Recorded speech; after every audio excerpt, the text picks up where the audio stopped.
Welcome to story books. तो अब तक हमने देखा था कि अब मोरान शुमैंग से मिल जाता है और पुनर्जन्म के बाद भी उन दोनों का रिश्ता वैसा का वैसा ही था। और बाद में शुमैंग उससे कहता है कि उसे उससे काम था। तो आगे की कहानी शुरू करते हैं। दांगशिन हॉल काफ़ी ही सुंदरता से चलाया गया था। वहीं शिमी उन लोगों से अलग हो जाता है और मोरान शुमैंग के साथ अंदर जाता है। जैसे ही वो हॉल के अंदर घुसता है तो मोरान समझ जाता है कि आखिर बात क्या है। बात असल में रोंगजू की थी और मोरान मन में सोचता है, रोंगसान नहीं, रोंगजू, पता नहीं, एक नंबर का डरपोक है ये।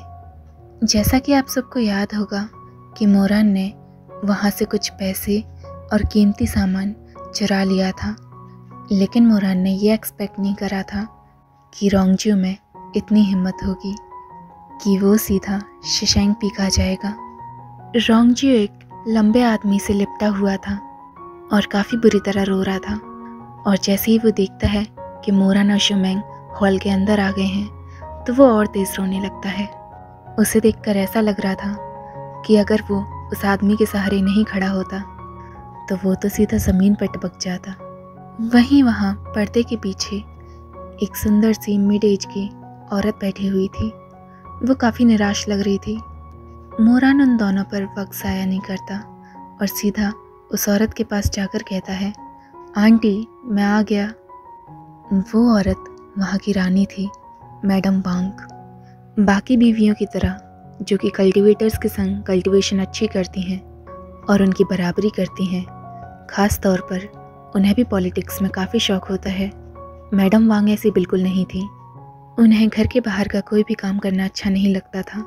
सारा शिशैंग पीक का काम अंकल शू संभालते थे और क्योंकि वो वहाँ नहीं हैं और किसी काम से बाहर गए थे तो मैडम वांग को नहीं पता था कि अपने हस्बैंड की गैर मौजूदगी में वो कैसे सबको डील करें।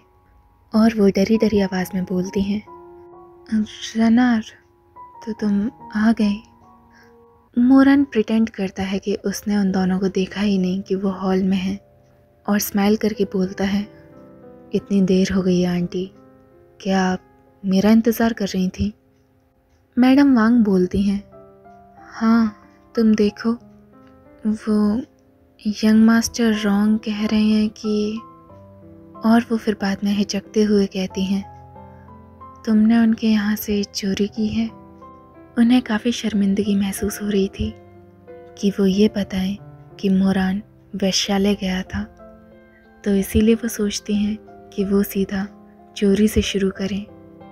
मोरान एक्टिंग करता है, क्या मेरे पास क्या पैसों की कमी है जो मैं चोरी करूँगा? और तो और मुझे पैसे चाहिए भी क्यों? और ये दोनों हैं कौन? क्या मैं तुमको जानता हूँ? वो लंबा आदमी जो रोंगजू के संग खड़ा था वो बोलता है, मेरा सरनेम चांग है और मैं घर का मुखिया हूँ जिसका परिवार व्यापार करता है, और आप मुझे मेरे पूरे नाम चांगदा से भी बुला सकते हैं। मोरन स्माइल करता है और उस शख्स के नाम उल्टी कर देता है। यंग मास्टर दाचेंग, मुझे माफ़ कर दीजिए, मैं तो काफ़ी आभारी हूँ कि आप यहाँ आए। और ये दूसरा इंसान, चांगदा बोलता है, यंग मास्टर मो, आप बेवकूफ़ बनने की अच्छी एक्टिंग कर लेते हैं। हाँ, मैं और आप पहली बार मिले हैं, लेकिन रोंगजू के संग तो आप इस महीने में 15 दिन सो चुके हैं, तो क्या आप अंधे हैं? आपको ये पहचान में क्यों नहीं आ रहा? मोरान को कोई फ़र्क नहीं पड़ता और वो रोंगजू की ओर देखता है और स्माइल करते हुए बोलता है, क्या? मुझे लगता है तुमने गलत इंसान को पकड़ा है, मैं तो एक इज़्ज़तदार आदमी हूँ। और वो आंटी की ओर देखकर बोलता है, मैं नहीं सोया इस रोंगसान या फिर क्या नाम है, रोंगजू के संग। रोंगजू को काफ़ी गुस्सा आ जाता है, लेकिन वो अब भी चांगदा से चिपका हुआ था और बोलता है, मो, यंग मास्टर मो, मैं जानता हूँ कि मेरा स्वभाव नर्म है और साथ के साथ मैं आपके काबिल नहीं, लेकिन आपने मुझे इतनी बार धोखा दिया है कि मेरे पास कोई चारा नहीं बचा था सिवाय यहाँ आने के। लेकिन अब आप नाटक कर रहे हैं कि आप मुझे नहीं जानते। मैं क्या कहूँ आपसे? मोरान कहता है, तुम कुछ मत कहो, क्योंकि मैं तुम्हें सच में नहीं जानता। मैं तो ये भी नहीं बता पा रहा कि तुम आदमी हो या औरत। तो हम पहले कैसे मिल सकते हैं? रोंगजू चिल्लाते हुए बोलता है, आप कल रात ही मेरे साथ सोए हैं और अब आप इतने कठोर कैसे हो सकते हैं? यंग मास्टर चांग, आपको मुझे न्याय दिलाना ही होगा। शिमेंग के एक्सप्रेशन काफ़ी बुरे थे। उसे देखकर ऐसा लग रहा था कि अगर वो शिशेंग पीक का राजकुमार नहीं होता और उसकी कोई इज्जत नहीं होती तो वो अभी इस नौटंकी रोंगजू को उठाकर शिशेंग पीक के बाहर पिटक देता। चांगदा उसका सर सहलाता है और उसके बाद मैडम वांग से बोलता है, मैडम वांग, शिशेंग पीक अपने न्याय कराने के लिए काफ़ी ज़्यादा मशहूर है, लेकिन यहाँ यंग मास्टर मो शिशेंग पीक का तिरस्कार कर रहे हैं। रोंगजू काफ़ी ज़्यादा मेहनत करता है ताकि पैसे इकट्ठा करके उस वैश्यालय से बाहर जा सके, लेकिन उसकी मेहनत की कमाई इन यंग मास्टर मो ने चुरा ली। भले ही मेरी चांग फैमिली कल्टीवेशन प्रैक्टिस नहीं करती और हम में से कोई भी कल्टीवेटर नहीं है और हम शुरू से ही व्यापार करते आ रहे हैं, लेकिन अगर इस कबीले ने हमें न्याय नहीं दिलाया तो आज ही आज मैं आप सबका जीना मुश्किल कर दूंगा। मैडम वांग घबरा जाती हैं और बोलती हैं, नहीं, अरे आप गुस्सा मत होइए लॉर्ड चांग, वो मैं आपको। मोरन अंदर ही अंदर हंस रहा था और सोच रहा था कि अगर ये चांग फैमिली इतनी ज़्यादा अमीर है तो अब तक ये रोंगजू को वैश्यालय से मुक्त क्यों नहीं कर पाए, और ये क्यों चाहता है कि रोंगजू वैश्यालय में काम करके पैसे कमाए और फिर अपनी आज़ादी ले। आखिरकार हमारे एम्परर को दाल में कुछ तो काला लग रहा था और वो स्माइल करता है और बोलता है, ओह, मुझे समझ आया, भाई दा चांग काफ़ी अमीर व्यापारी हैं और आप कितने भले हैं। मैंने तो देख लिया, सही में शानदार एकदम। दा चांग एरोगेंटली बोलता है, हाँ, अगर अब आप समझ गए हैं कि आपने क्या गलत करा है तो अच्छा होगा कि अगर आप रोंगजू का सामान उसे वापस कर दें। मोरान स्माइल करता है, अजीब है, रोंगजू के पास कितने ग्राहक आते होंगे, तो आप केवल मेरे पर आरोप लगाने क्यों आए कि मैंने आपका सामान चुराया? चांगदा चिल्लाता है, तुम, और फिर थोड़ा सा हंस के बोलता है, ठीक है, समझ गया। मैडम वांग, जैसा कि आप देख रही हैं, यंग मास्टर मो बहकी बहकी बातें कर रहे हैं और इनकार कर रहे हैं कि उन्होंने कुछ गलत करा है। मैं अब और बहस नहीं करना चाहता, तो आप ही फैसला करें। मैडम वांग कैसे फैसला करें जब उन्हें पता ही नहीं है कि इन चीज़ों को कैसे डील करा जाता है। वो काफ़ी नर्वस थी और कह रही थी, मैं रानीर यंग मास्टर चांग, मैं शिमेंग से अब रहा नहीं जा रहा था कि अपनी माँ को इस तरह से सब झेलता हुआ देखता। वो सामने आता है और कॉन्वर्जेशन ज्वाइन कर लेता है। यंग मास्टर चांगदा, शिशेंग पीक की रानी हमेशा सही फैसले लेती हैं। अगर आप जो कह रहे हैं वो सच है और मोरान ने सही में वैश्यालय जाना और फिर बाद में चोरी करने जैसे अपराध करे हैं तो हम उसको भी नहीं छोड़ेंगे। लेकिन दिक्कत क्या है ना, ये केवल आपके शब्द कह रहे हैं कि उसने चोरी करी है। क्या आपके पास कोई भी सबूत है? बताएं। चांगदा हंसता है और बोलता है, मैं तो पहले से ही जानता था। आखिर इतना बड़ा कबीला है जो बिना सबूत मांगे कोई फैसला करेगा ही नहीं। इसीलिए मैं सीधा भाग के शिशेंग पीक आ गया ताकि मैं मोरान से भी पहले पहुंच सकूं। तो मैं क्या कह रहा था, सुनिए। रोंगजू ने 2 मोती, 10 सोने के सिक्के, 1 सोने का ब्रेसलेट, 1 जेड की हेयर पिन, एक जेट का बटरफ्लाई पेंडेंट और जेट के हेयर पीस। तलाशी लीजिए, अगर मोरान के पास ये सब होगा तो आपको समझ आ जाएगा कि मैं सच बोल रहा हूँ कि झूठ।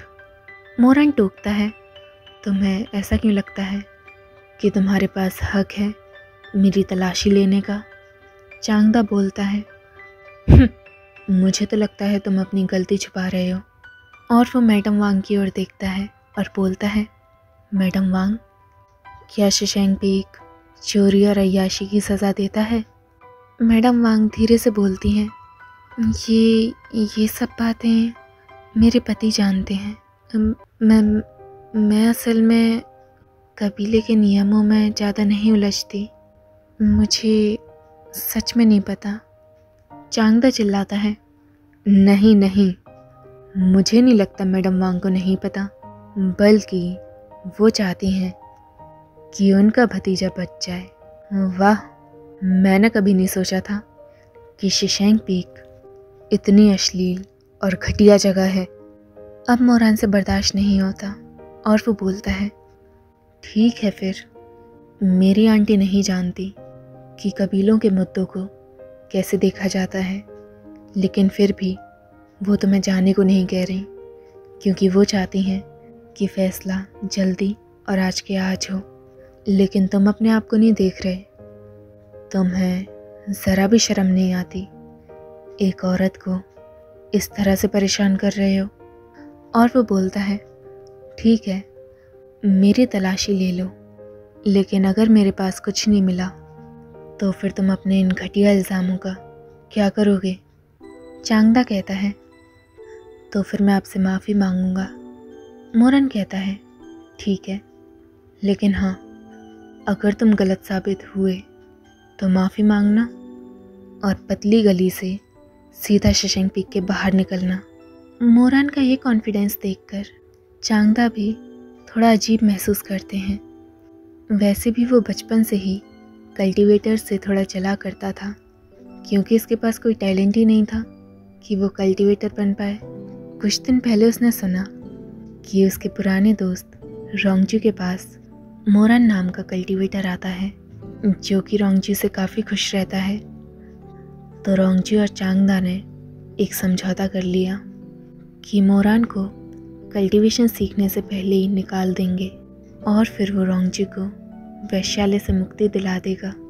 ना तो उसे मुक्ति दिलाएगा, बल्कि उसे अपने घर रखेगा और ज़िंदगी भर उसकी देखभाल करेगा।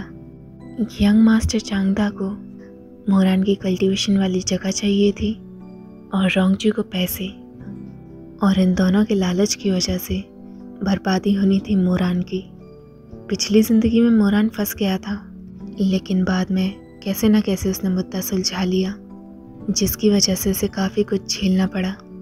लेकिन इस ज़िंदगी में मोरान उन्हें ऐसे ही नहीं जाने देगा।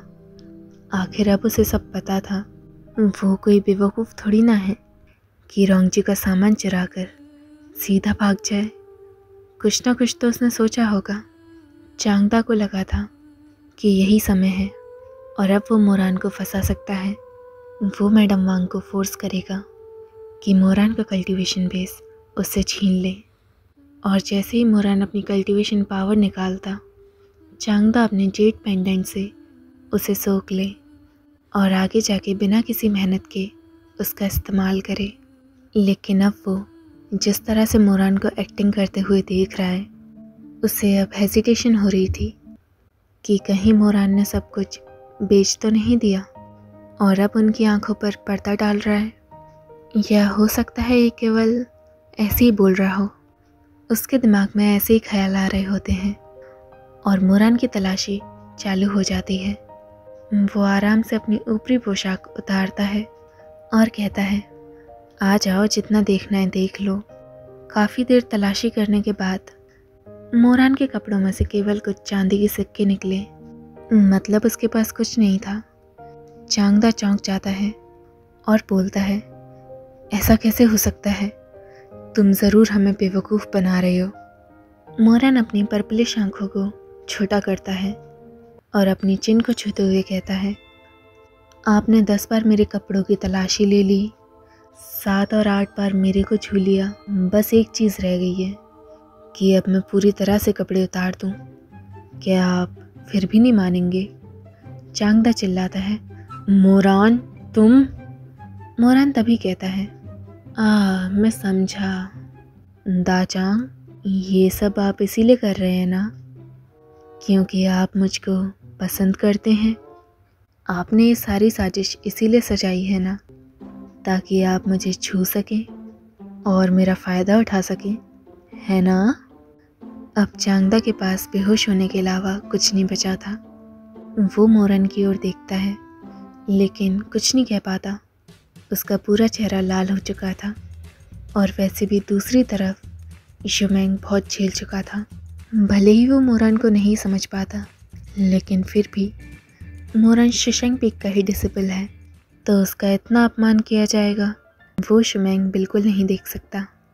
और शिशेंग सामने आता है। चांगदा ने जो उंगली मोरन की ओर कर रखी थी, यीशुमैंग उस उंगली को पकड़ता है और उसे नीचे की ओर करता है और गुस्से में कहता है, मैं यहाँ आधी रात से तुम्हारा नाटक देख रहा हूँ और ये सब नाटक केवल इसीलिए था क्योंकि तुम्हें हमारे यहाँ का डिसिपल पसंद है। तुम जानते हो इस नाटक की तुम्हें भरपाई कैसे करनी होगी। चांगदा चिल्लाता है, तुम ऐसा कैसे कह सकते हो? तुम भी ज़रूर उसके संग मिले हुए हो, है ना? तभी मोरन के पास कुछ नहीं मिला। वो सारा सामान तुमने छुपा लिया है ना? अपने कपड़े उतारो, मैं तुम्हारी भी तलाशी लूँगा। अब तो शिशेंग का पारा ऊपर चला जाता है। किसी ने उससे कहा कि वो कपड़े उतारे। शिशेंग, जो कि अपने आप से इतना प्यार करता है, वो अपने कपड़े उतार कर दुनिया को दिखाए। बेशरम, छी, तुम मेरे कपड़ों का तिनका भी पकड़ने लायक नहीं हो। निकलो यहाँ से। क्योंकि अब शिशेंग भूल चुका था तो जितने भी सर्वेंट्स थे जो कि अब तक शांत थे वो सब उन दोनों को बाहर निकाल देते हैं। चांगदा इतनी ज़ोर से चिल्ला रहा था कि दूर से सुनाई दे रहा था। वो चिल्लाता है, मोरान, ये सब अभी ख़त्म नहीं हुआ। तुम देखना, तुम मेरे हाथों नहीं बचोगे। मोरन वहाँ दांगशिन हॉल के बाहर खड़ा था और उसे देखकर कहता है, अरे अरे, मैं तो डर गया। शिशेंग उसकी ओर देखता है और गुस्से में कहता है, तुम क्यों डर गए? मोरन सिंसियरली जवाब देता है, अरे वो नमक का व्यापार करता है, मुझे डर है कि आगे जाके मैं नमक नहीं खरीद पाऊँगा। शिशेंग स्पीचलेस था। फिर थोड़ी देर बाद पूछता है, तुमने क्या सही में चोरी नहीं करी थी? मोरन कहता है, मैंने नहीं करी। शिशेंग कहता है, तुम सही में कभी वैश्यालय नहीं गए? मोरन कहता है, मैं सही में नहीं गया। शिशेंग कोल्डली कहता है, मुझे तुम पर विश्वास नहीं। मोरन अपना हाथ उठाता है और स्माइल करते हुए बोलता है, अगर मैं झूठ बोल रहा हूँ तो हे भगवान, मुझे अभी के अभी नरक में भेज दो। शिशेंग मोरन का हाथ पकड़ता है। मोरन उसकी ओर देखता है और कहता है, तुम क्या कर रहे हो? और शिशेंग मंत्र पढ़ने लगता है। उसके मंत्र ख़त्म होते ही कुछ छोटे छोटे चांदी के सिक्के निकलते हैं और ज़मीन पर गिरते हैं। फिर शिशेंग अपनी स्पिरिचुअल पावर से उन सब सिक्कों को उनके असली रूप में लाता है। वो सब वही सामान था जो चांगदा ने बताया था और अब वो सारा सामान ज़मीन पर शिशेंग के सामने था। मोरन शिशेंग की ओर देखता है और कहता है, आखिर हम दोनों ही डिसिपल हैं तो क्यों फालतू का ड्रामा करना, है ना? शिशेंग गुस्से में था लेकिन फिर भी वो धीरे से बोलता है, मोवियू, तुम कितने बेशर्म हो। मोरन हंसता है और शिशेंग गुस्से में कहता है, कोई तुम्हारे संग नहीं हंस रहा। मोरन कहता है, तो इसका मतलब ये तो नहीं कि मैं तुम्हारे आगे रोऊं। शिशेंग कहता है, हाँ, तो इस तरह से तुम शिशेंग पीक की दी हुई शिक्षा का इस्तेमाल करते हो। मोरन कहता है, आखिरकार कहीं ना कहीं तो इस्तेमाल होना ही था। शिशेंग फिर गुस्से में बोलता है, वो जो कुत्ता आया था जो कि नमक बेचता है वो काफ़ी ज़्यादा इरिटेटिंग था, इसीलिए मैंने उसे भगाया। मैं नहीं चाहता था कि मैं उसके सामने तुम्हें डांटूं, लेकिन वो कुत्ता सही था। तुमने चोरी की और अब तुम्हें उसकी सज़ा मिलेगी। मोरन को ज़रा भी डर नहीं लग रहा था और वो स्माइल करते हुए बोलता है, तुम क्या करोगे? जब अंकल शू आएंगे तो क्या तुम मेरी शिकायत लगाओगे? उसे अंकल से ज़रा भी डर नहीं था, क्योंकि मोरन को बिगाड़ने में उसका श्रेय अंकल को ही जाता है। ज़्यादा से ज़्यादा वो थोड़ा डांट देंगे, लेकिन वो कभी मोरन पर हाथ भी नहीं उठा सकते। शुमैंग मुड़ता है और आगे की ओर जाकर अंधेरी रात को देखते हुए कहता है, पिताजी नहीं, पिताजी कुनलुन गए हुए हैं और 2-3 महीने से पहले नहीं आएंगे। और मोरन की स्माइल चली जाती है और उसे डरावनी सी फीलिंग आने लगती है। उसे एकदम किसी की याद आती है और वो मन में सोचता है, लेकिन अगर वो यहाँ होता तो आंटी की जगह वो ये चांगदा का केस हैंडल करता। और वो नहीं, उसे अलग रहना चाहिए। शुमैंग अब मोरन की आंखों में डर देख चुका था और वो थोड़ा और एरोगेंट होकर बोलता है, पिताजी ने तो तुम्हें बिगाड़ रखा है, लेकिन इस शशैंग पीक में एक इंसान है जो तुम्हें ज़रा सा भी स्नेह नहीं करता। मोरन पीछे की ओर कदम रखने लगता है और बहकी हुई स्माइल देकर बोलता है, मेरे भाई, काफ़ी रात हो चुकी है, हमें उस आदमी को परेशान नहीं करना चाहिए। तुम जानते हो ना वो कितना शांत रहता है। मैं तक जानता हूँ कि ये गलत है। क्या तुम्हें नहीं लगता? मैं ये सब वापस नहीं करूँगा। क्या ये तुम्हें सुन के अच्छा नहीं लगा? अब अपने कमरे में जाते हैं और आराम करते हैं। ज़रा देखो तो अपने आप को, तुम थके थके से लग रहे हो। वो जैसे ही ये सब कहता है वो धीरे से निकलने की कोशिश कर रहा होता है, पर शुमैंग उसे जाने नहीं देता। मोर अंदर के मन में सोच रहा था, ना तो अब मैं ताक्शन जुन हूँ और ना ही कल्टीवेशन वर्ल्ड का राजा, तो फिर मैं उस इंसान के पास जाने की ज़रूरत कैसे कर सकता हूँ? अगर उस इंसान को पता लग गया कि मैंने सामान चुराया है, वो भी वैश्यालय से, और तो और मैं सोया था, वो तो मेरी तभी टांग तोड़ देगा। और हमारा चैप्टर एंड होता है। तो आप सबको क्या लगता है वो इंसान कौन है? कमेंट्स में बताना और आगे जानने के लिए देखते रहिए स्टोरी बक्स।